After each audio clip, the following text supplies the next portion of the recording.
খেলাপি ঋণ আদায়ে মিশ্র অবস্থায় দেশের ব্যাংকগুলো। কিছু ব্যাংক বাংলাদেশ ব্যাংকের নির্ধারিত টার্গেট পূরণ করতে পারলেও বেশিরভাগের অবস্থা সন্তোষজনক নয়।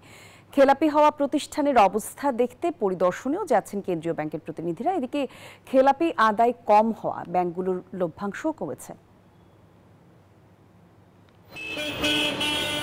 লাগামহীনভাবে খেলাপি ঋণ বাড়লেও আদায়ে গতি নেই বাণিজ্যিক ব্যাংকগুলোর। এরই মধ্যে মূলধন ঘাটতিতে পড়েছে 18টি বাণিজ্যিক ব্যাংক। এছাড়া এই তালিকায় রয়েছে 2টি রাষ্ট্রায়ত্ত ও 2টি বিশেষায়িত ব্যাংকও।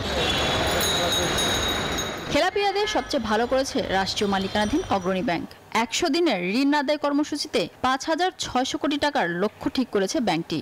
অক্টোবর পর্যন্ত আদায় করতে পেরেছে 2,132 কোটি টাকা। অগ্রণীর ব্যবস্থাপনা পরিচালক বলছেন, গ্রাহকদের সাথে সুসম্পর্ক ঋণ আদায়ে সাফল্য এনে দিয়েছে তাদের।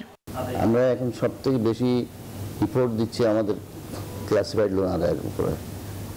আদায়, নিয়মিতকরণ এবং পুনঃতফসিল, এই 3টা ক্রাইটেরিয়ার উপরে আমরা জোর দিচ্ছি যে হয় আদায় নগদ আদায় হবে, না হলে পুনঃতফসিল হবে, না হলে অবলোকন হবে, সুদমৌকুবের মাধ্যমে ঋণ আদায় হবে। 3-4টি ভাগে আমরা আদায়ের জন্য যে প্রচেষ্টা চালাচ্ছি এবং এটা ডিসেম্বর পর্যন্ত আমরা এটা সর্বোত্তম প্রচেষ্টা চালাবো।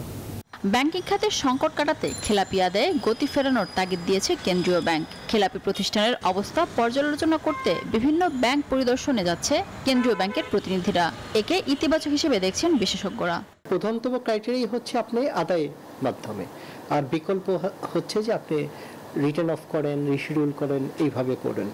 রিশিডিউল করলে আপনি দেখছেন যে আপনার একটা বিশেষ নীতি সহায়তা দিয়ে আসছি যারা ক্ষতিগ্রস্ত ব্যবসায়ীদের, তাদেরকে এই নীতি সহায়তা দানের মাধ্যমে যে রিশিডিউলগুলো হবে সামনে, রিশিডিউল হলে ওই 1 নম্বর ব্যাংকগুলো একটু লিকুইড হবে।